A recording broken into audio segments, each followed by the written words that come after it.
Magandang araw po sa inyo lahat mga amigo. Magandang araw po. Kumusta po ang bawat isa? Nandito na po tayo mga amigo sa pinaka-aantay ninyo, ang paglilinis ng ating bahay. Yes po mga amigo, at habang tayo ay naglilinis, ako'y pagod na, nilubayan ko muna. Naligo ako panandalian, gawa na ako'y kating-kate, pero bumalik ulit kami after 1 hour. 2 hours pala. Kasi po ay pupunta pa pala kami ng City Hardware. So, magkape po tayo mga amigo. Ayan. At eto po, napakalinis na po ng bahay na pinapagawa natin sa labas. Ngunit meron pang mga dapat ayusin. So, anito po si Aling Janet. Ayan. Si Ate Janet at si Kuya Beljo na napakarumi po ng mga salamin pa. So, kailangan linisan pa ito. So, andyan si Ate Janet na kung saan ay bumabale ng 8,000. 8,000? Magkano binabali mo? Ate Janet! Magkano bali? Ayan po, naglilinis na po kami. Kasama po si Kuya Beljo na nandito rin po. Ayan po. So, hindi pa masyado malinis yan mga amigo, si Ate Janet po. Ang naglilinis sa part na ito. Tapos sa taas, tapos sa isang araw sa taas pala, 2 araw sa taas. Tapos po, ngayon sa kahapon din kasi sa baba naman, pero hindi pa masyadong tapos sa baba. So, eto mga amigo, ayan, nililinis na po at unti-unti nang natatapos talaga siya. Ayan. And then, pagka nalinis pala, talagang ma-appreciate mo na siya. So kagaya nito, lahat ng mga basura andito muna sa part na ito. Pero alam nyo, gusto ko talaga siyang patayasan. Hindi ako kontento sa ganitong klaseng flooring. Kasi po mga amigo, parang ang hirap linisin. Iba talaga pag nakatiles, kagaya po dito sa may casa, Ginyana. So, ang mga ayusin na lang po next week ay kagaya po nito, paplatadahan na lang po yan. At sabi ko nga po sa inyo mga ka-dreamer, nag-i-smile na ako ngayon eh. No? Napapahalakak nila ako. So ayan ba mga ka-dreamer, mga ka-amigo. Ayan, paplatadahan na lang ito next week. Parang uulan na naman. So papakita ko po sa inyo mga kababayan ko ang talagang mayayari ng bahay natin. So right now nililinis-linis naman na po at halos patapos na. So eto mga amigo, pagka ito ay nalagyan na, pagka ito ay naayos na, okay na po siya mga amigo. Mukha lang siyang maliit yung ating kitchen pero malaki po yan mga amigo. So grabe naman po kasi mga amigo. Ilang amigo na, bilangin nyo.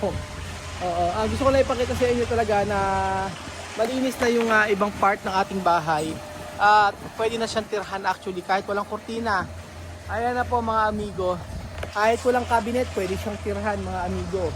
So eto na po mga kababayan ko, ang bahay na pwede nang tirhan. At si Kuya Beljo nagiging na po na mag-stay dito. Yes po, nagiging na si Kuya Beljo na tumira sa bahay na ito. So ayan po si Ate Janet na patuloy po na naglilinis.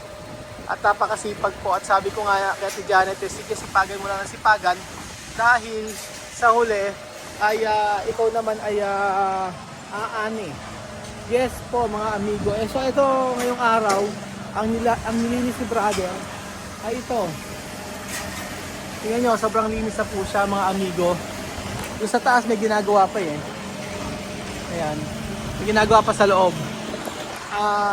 Sabi ko kaya ngayon ang gusto ko, sabi ko tapusin na dapat tapusin sa loob. Ang hirap kasi maalikabukan na naman. Pero sa labas nalinisan na. So eto mga amigo ang entrada ng ating bahay mga amigo. Ayan, malinis na po yan. And then dito sa part na to malinis na rin po ito. Sa may kwarto ni Kuya Beljo. So yung mga halaman na lang ang aayusin natin dyan. So ayan po mga amigo, malinis na rin siya.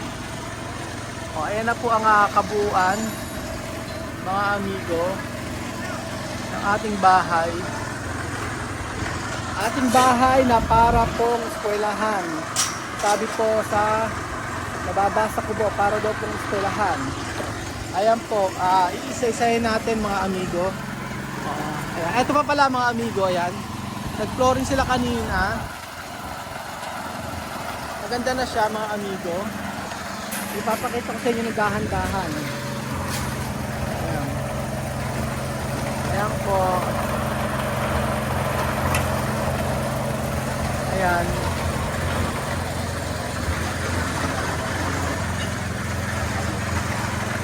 Dahan-dahan ko pong ipapakita ang natapos po sa harapan at 100%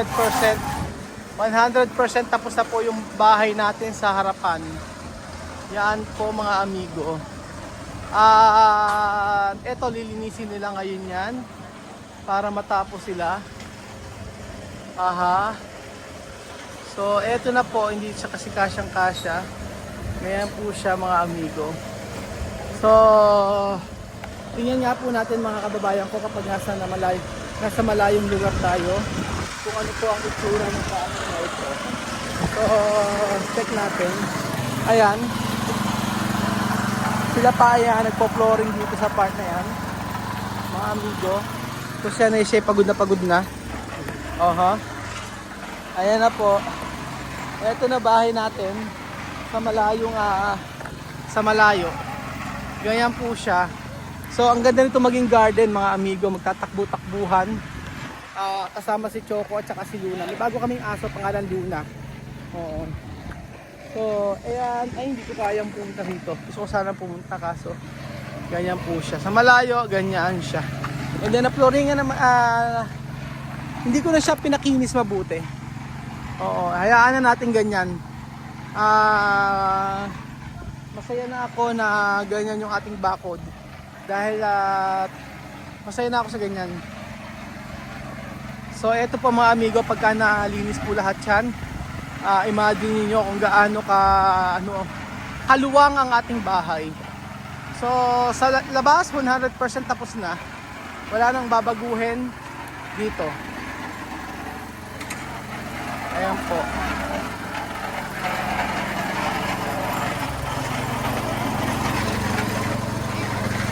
Ayan na mga amigo. So dating pangarap nating bahay ngayon ay natupad na mga amigo. Yes po mga ka-dreamer.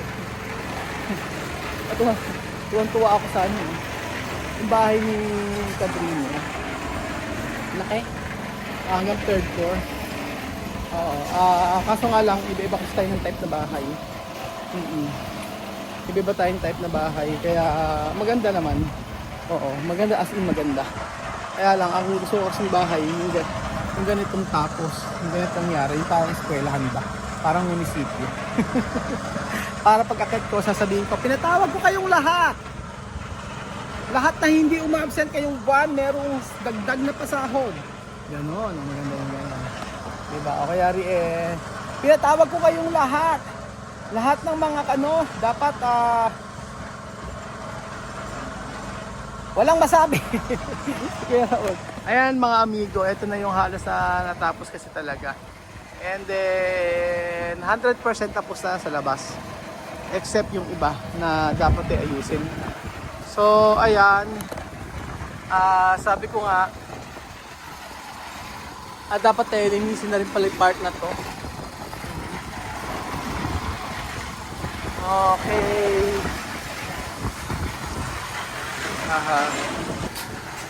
Ito na po mga amigo at ayan, inaayos ni Kuya itong scaffolding para dito sa part na to. Kasi malinis naman na lahat except po dito. Ayan. So, sila ang kukunin ko tagalinis dito sa salamin. Siguro mga every 3 months malinisan yung mga salamin dito sa labas. Yes po. Pero I think meron nabibili naman panlinis.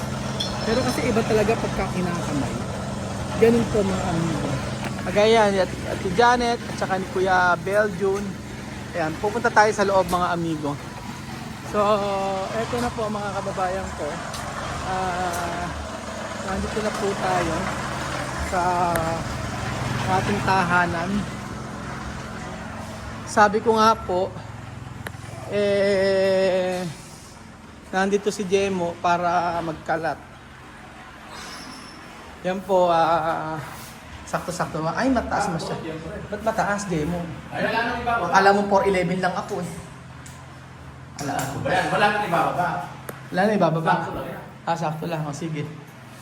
O, tapos. Mas madaling mag, ano. Hindi, pagka tumatae, meron ba? Ano ba? Ha? Ano ba yung mga salita pagka pumupupo? Ano? Pumupupo. Ano pa? Ayaw ko ba? Tumatae. Sa Aprikada, sa Aprikada. Kaka. Kaka. Nagkaka. Tataka. Kaka. Kaka, ayan o. So, pumupupo, kakaka, kakasilyas, ano pa? Marami pa eh. Kasilyas, ano. So, eto po, meron po nagawa si Gemma for today's video dahil gumawa siya ng ano, nagluto po siya ng patola. Hagod. Hagod ba luto mo? Hagod. Alam mo yung niluto mo yung libre. Kumukuha ka lang yasa sa tatay mo eh, no? Eh, wala ka na pambili ng ulam, kaya libre na. Eh, naibili mo ng solar. Eh, at least may solar ka. Ano binili? Utang yun. Ilutang mo yung solar? Utang yan. Magkano? Hindi pa ito. Ayan. Eto, kay Kuya Beljun. Okay, next. Doon tayo kay... Maglilinis kay ba?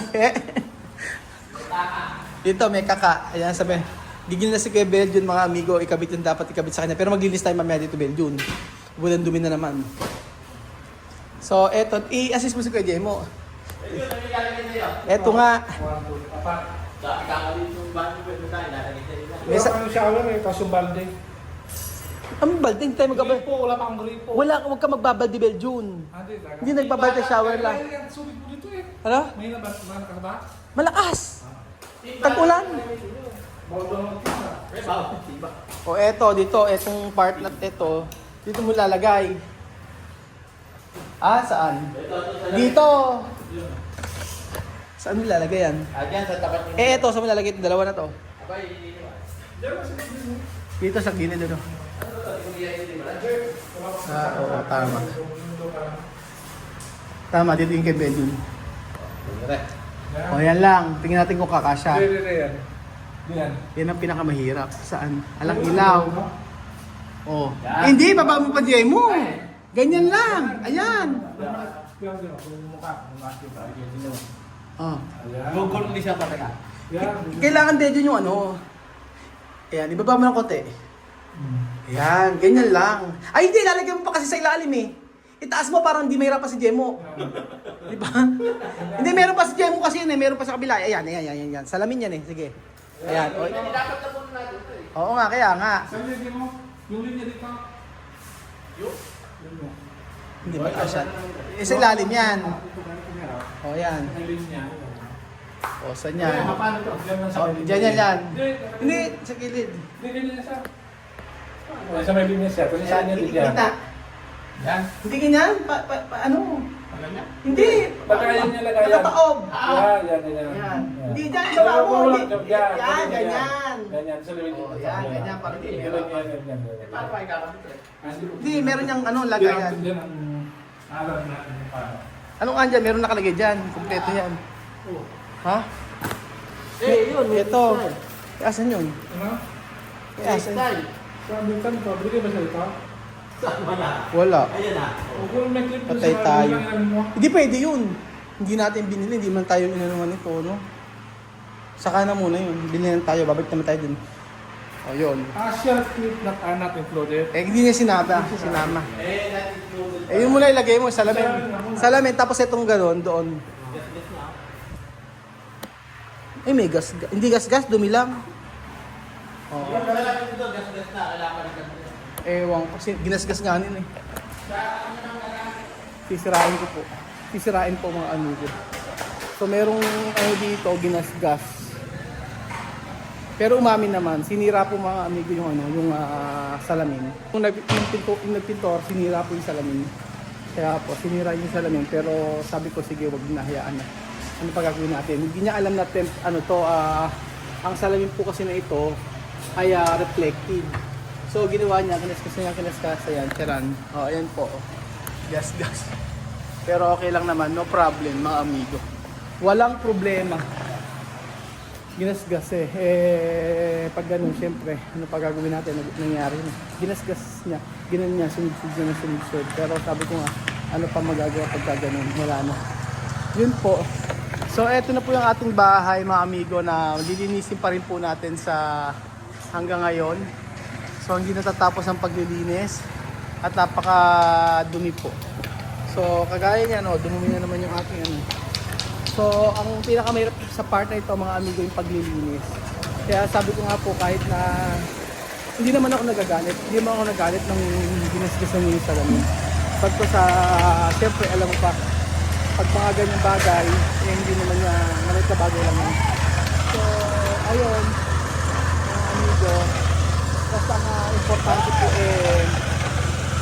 walang, sa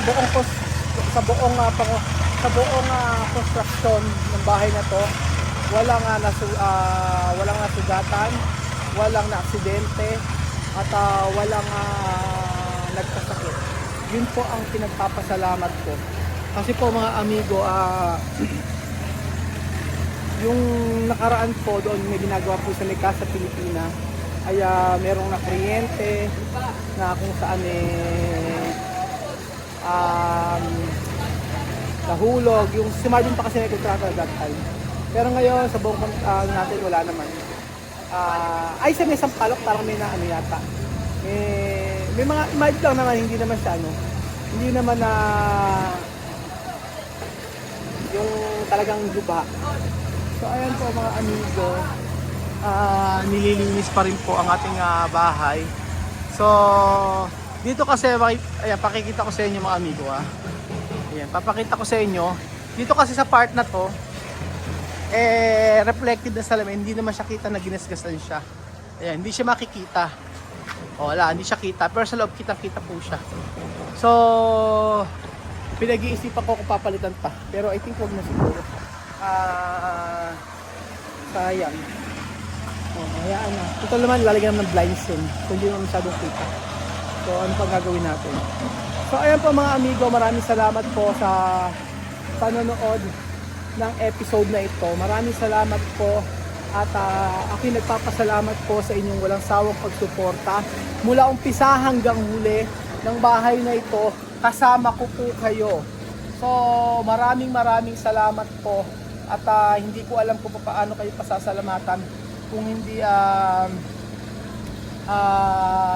through my words lamang po mga amigo. Pero sabi ko nga po, pagka nagpa-house dedicate tayo, sa gustong pumunta, pwede po kayo mga amigo pumunta sa ating bahay. So thank you so much po mga amigo. At God bless po mga mahal kong amigo. Salamat po.